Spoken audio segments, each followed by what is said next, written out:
জানেন তো, বাড়ির সমস্ত কাজ একা হাতে সামলাতে হয়। মাঝে মাঝে মনে হয় আমি কি ঠিকঠাক সমস্ত কিছু পালন করতে পারছি, নাকি আর একটু সময় পেলে হাতে ভালো হতো। চলুন আজকে আমি আমার সংসারের সমস্ত কাজ কিভাবে একা হাতে গুছিয়ে করি তার কিছু টিপসই আপনাদের সঙ্গে শেয়ার করব। রাধে রাধে বন্ধুরা, সুপ্রভাত সকলকে। আশা রাখছি আপনারা সকলে খুব ভালো আছেন আর সুস্থ আছেন। মিষ্টি পরিচয় চ্যানেলের আরও একটা নতুন ভিডিওতে আপনাদের সকলকে জানাচ্ছি অনেক স্বাগত। জানেন তো, একা হাতে বাড়ির সমস্ত কাজ সামলানো কিন্তু একটা সত্যি বড় চ্যালেঞ্জের ব্যাপার। তবে জানেন তো, অসম্ভব কিন্তু কিছুই নয়, যদি সঠিক পদ্ধতিতে আর কিছু নিয়ম মেনে আমরা কাজগুলো করি। জানেন তো, সেই ছোট্ট থেকে মাকে দেখে আসছি যে মা নিজের হাতে সংসারের সমস্ত দায়িত্ব, কাজকর্ম সমস্ত কিছু কিন্তু নিজের হাতে একা খুব ভালোভাবে সামলায়। ঘরের সমস্ত খুঁটিনাটি কাজকর্ম, বড় হোক বা ছোট বা বাইরের যে কোনো কাজকর্মই কিন্তু মা খুব ভালোভাবে সামলাতো। আর এই ছোট থেকেই মাকে দেখতে দেখতে কিন্তু বড় হয়েছি। আর মা যে সমস্ত কাজকর্মগুলো করতো সেখান থেকে কিন্তু আমিও ঠিক মার মতো করে করতে চেষ্টা করি। আসলে কিছুই না, সকালে উঠে আমরা যদি ছোট ছোট কাজগুলো আগে করে নিই তাহলে কিন্তু খুব ভালো হয়। যেমন ধরো, ঘর গোছানো, টেবিল পরিষ্কার করা বা যে কোনো ছোটোখাটো জিনিস ঝাঁট দেওয়া। মাকে দেখতাম যে মা সকালে ঘুম থেকে উঠেই আগে কি করতো, বাসি ঘরটা ঝাঁট দিয়ে নিত। তারপর আর কি উঠোনে জল ছড়া, বা আমাদের তো মাটির উনুন ছিল, সেখানে একটু গোবর লেপে দেওয়া, এই সমস্তগুলো করতে কিন্তু আমি মাকে দেখেছি। তাই আমিও কিন্তু চেষ্টা করি সকালে ঘুম থেকে উঠেই কিন্তু আগে ঝাঁটটা দিয়ে নেওয়া। তারপর বাকি যে সমস্ত কাজগুলো থাকে আর কি, বাবু তো স্কুল যায় প্রত্যেক দিনই, সে ওর টুকটাক কাজগুলো করে ওকে স্কুল গাড়িতে তুলে দিয়ে আসা, সেই সমস্তগুলো করি। কিন্তু তার আগে ওই যে ঝাঁট দেওয়া বা বাবুর বইপত্র যেখানে রাখি টেবিলটা টুকটাক গুছিয়ে নেওয়া, এগুলো কিন্তু আমি করে নিই। আমাদের প্রত্যেকেরই না, মানে দেখবে একটা রুটিনের দরকার হয় যে কোন কাজটা কোন সময় করলে ভালো হয়। বা সকালে উঠে না যদি মাথার মধ্যে কাজগুলো সেট করে নেওয়া যায় যে কোনটার পর কোন কাজটা করব, তাহলে কিন্তু আমাদের কাজে অনেকটা সুবিধা হয়। তবে জানেন তো, আমাদের যে কাজের রুটিনটা হবে সেটা যেন অনেকখানি হার্ড না হয়ে যায়, যেটাকে পালন করা আমাদের পক্ষে অসম্ভব হয়ে যায় এরকমটা না হয় কিন্তু, যেটা আমরা খুব সহজেই পালন করতে পারবো এরকম দেখেই কিন্তু একটা রুটিন বানাতে হবে। আমি না নিজের জন্য কি করি বলতো, আগের দিন রাতেই কিন্তু এরকম ভেবে রাখি যে কোন কাজটার পর কোন কাজটা করব, কোনটা করলে আমার সুবিধা হবে, সেরকম মতো কিন্তু একটা নিজের মধ্যে মাইন্ডে সেট করে রাখি। সেজন্য সকালে উঠে আর কি ঝটপট করে একটার পর একটা কাজগুলো সেরে নিতে পারি।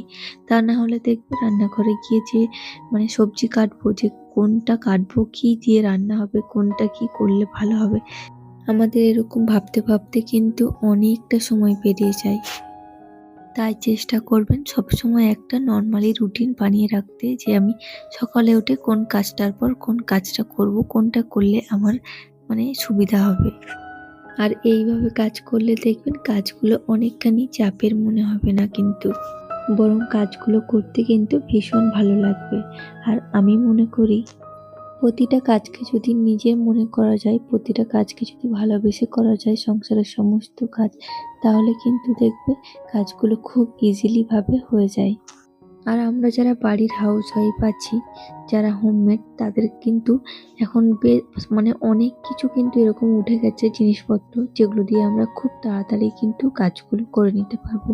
যেমন যখন আমাদের ফ্লোর মোছা হয় বা ঘর মোছা হয়, তখন যদি আমরা হাত দিয়ে মুছি তখন কিন্তু আমাদের অনেকটা সময় লেগে যায় বসে বসে ঘর বাড়িগুলো মুছতে। তো এখন তো অনেক ধরনের জিনিসপত্র উঠে গেছে, যেমন মপ উঠে গেছে বা অনেক ধরনের ঘর মোছা উঠে গেছে। এগুলোতে যদি মোছা যায় না, তাহলে কিন্তু আমরা খুব সহজেই ঘরবাড়িগুলো তাড়াতাড়ি আর কি সময়ের মধ্যে মুছে ফেলতে পারবো। তো আপনারা কিন্তু এরকম ধরনের কিছু টেকনিক ইউজ করতে পারেন, দেখবেন অনেক তাড়াতাড়ি কিন্তু এগুলোতে মোছা হয়ে যায়। আমি কিন্তু এই ধরনের জিনিসই ইউজ করি, আপনারা আমার ব্লগে দেখেছেন। তো আপনারাও কিন্তু এরকমভাবে ট্রাই করে দেখতে পারেন, আমার মনে হয় অনেকটা সুবিধা হবে। চলুন, আমার এর আগের ব্লগে না অনেক মিষ্টি দিদিভাইরা কমেন্ট করেছেন। তো সোমা গাঙ্গুলি দিদিভাই কমেন্ট করেছেন। খুব ভালো লাগলো ভিডিওটা। থ্যাংক ইউ দিদিভাই কমেন্ট করার জন্য। এভাবেই আমার পাশে থাকবেন। আর অন্যদিকে বর্ণালী দিদিভাই কমেন্ট করেছেন যে তরকারি বসিয়ে অন্য কাজগুলো কিন্তু করে নেওয়া যায়। হ্যাঁ গো দিদিভাই, তরকারি বসিয়ে কিন্তু অল্প আঁচে মানে আঁচটা একটু অল্প করে দিয়ে যদি মানে তরকারিটা বানানো যায়, আর এদিকে কিন্তু তোমার বাড়ির যে টুকটাক কাজকর্মগুলো আছে সেগুলো কিন্তু সেরে নেওয়া যায়। আর এই বর্ণালী দিদিভাই কিন্তু আমার প্রতিটা ব্লগেই পাই কমেন্ট করো। থ্যাংক ইউ দিদিভাই কমেন্ট করার জন্য। এভাবেই আমার পাশে থেকো আমার স্বপ্ন পূরণের।